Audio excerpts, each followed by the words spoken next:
I mean, that makes me think the way you were saying, like how quickly you had to get back in the ring, the turnaround on it, makes me think of like the old school guys, like how many times, like Archie Moore and Sugar Ray Robinson, those guys. I mean, they fought all the time. Yeah. I mean, imagine how that was back then. Yeah, I know, man. I like that, man. I like the I'm an old school type of guy, man. I mean, I like the fact that those guys fought so often, and kept themselves sharp, kept themselves in the public eye. I think if you're not injured, man, you should be fighting a lot, man, and not 6-7 months like a lot of the fighters do, man. It's the promoters, man, that's doing that stuff now. It's horrible because I think the fighters, they want to fight. I mean, if I could fight every other month, I would. I would love to do that, man. I like guys like James Toney, man. He had over 80 fights, man. He had about 80. I mean, these are old school throwback guys, man, that really captured the public and fans, man, because they always stayed in the ring. So. Oh, of course, James Toney, man. Being from Michigan, I'm a huge Toney fan. Yeah, man. But I noticed the way you move your shoulders in the ring too, the way you the way you duck and dodge. I mean, you got the old school style with the shoulder and. Yeah. But also, though, I remember watching the Contender Series. I forget the guy's name you were fighting, but you did this maneuver. It was like you were showboating a little bit and you blasted him. I forget. That was ridiculous. Uppercut. Yeah. Yeah. Yeah, with that. Yeah, that's one of my trademark shots. It's because people, it looks like I'm showboating, and I guess to a certain degree, it is a little showy off move, but it's actually a strategic move because nobody expects for me to throw a punch while I'm doing that, and it always works, man. And it's funny because I was practicing that in the gym, the Contender gym, and Sugar Ray Leonard was like, "You won't do that in a fight," and I'm like, "You want to make a bet? I'll do it." He was like, "No, you won't, Steve." I'm like, "I'm gonna do it. Watch, Ray." And so when I did it, if you watch his face, he started kind of laughing. It was like, "Oh, I love that shot," because he saw me practicing it. And he didn't think I would do it. Him and Sergio Mora didn't think I would actually do it. I said, I'm going to do it, watch. If somebody, I don't know when it'll happen. It may be the first time I fight or the last time that I fight, but you'll definitely see this punch landed. And no, it was just, that was one of the fun moments on the show, man. I mean, yeah, it was a fun time. So you got do you know when your next fight's going to be? And if so, you have any opponents lined up?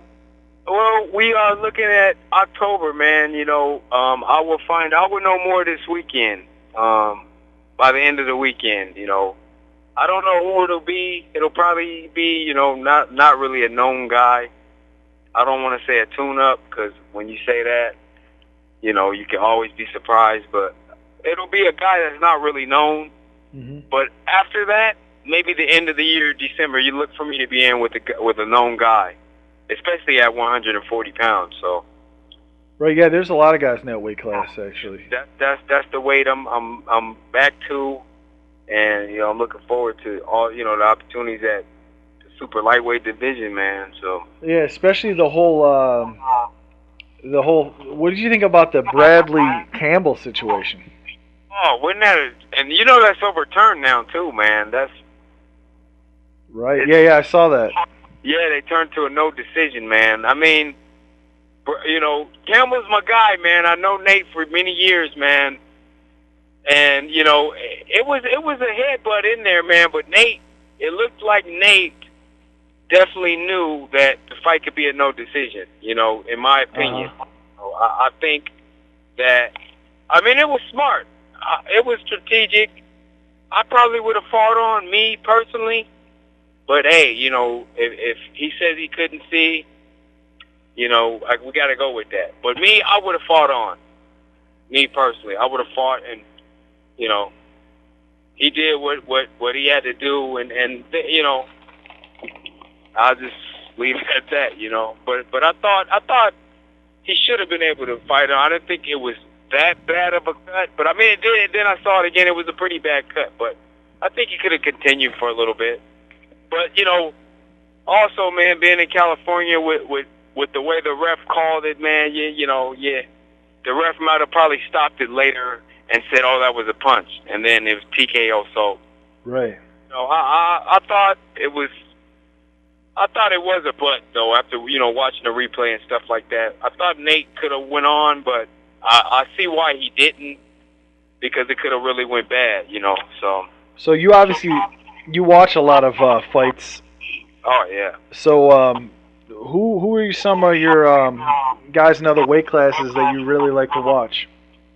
I like watching, of course, the old man Bernard. Just his strategy, man. I mean, I liked him against Pavlik. He really looked good, man. I liked Roy Jones' last fight. I like watching Chad Dawson, man. I really, he's a friend of mine. I like watching him fight. Of course, I like watching Miguel Cotto too, man. He's a surgeon, man. I like watching him. Of course, Pacquiao, is the most exciting fighter in boxing, I think. I like watching, Israel Vasquez and even Juan Manuel Marquez, guys that's technical. So I thought type of fighters, man. What do you think about the Pretty Boy Floyd Juan Manuel matchup? I think it's gonna be interesting, man. I think Floyd will win the fight, though. I definitely think Floyd is crafty and smart, and even though he's been away, retired or whatever, Floyd is never out of shape. So if people think he was training, when he was out. So I don't think it's going to be a problem with him with the weight or anything. I think he's going to be sharp and. Yeah, that's one thing I always said. I'll never ever bet against Floyd Mayweather Jr. No. I mean, he's proved so many people wrong so many different times. I mean, the names he's fought. But I do love Juan Manuel Marquez too. He's a real exciting fighter. He is, man. He's become, the older he's gotten, man, the better he's got, man. He's been more exciting and real talent. Like his destruction of Juan Diaz was beautiful, man. I mean, the way he went about it, and he didn't get discouraged, early in the fight, man. It took him out, man. I mean, even his, destruction of Joel Casamayor. I mean, the guy gets better and better. And his fights with Pacquiao, man, I was there at the second fight, and I thought he won the fight, man. I was right there. I thought he beat Pacquiao the second time. The first fight was a draw, but the second time I was like, man, I think Juan Mel got this, man. I mean, you couldn't argue with the decision, but because it was close, but I was like, I thought he won, man, So right. I got to favor Floyd, but Juan Manuel, man, he can fight, man.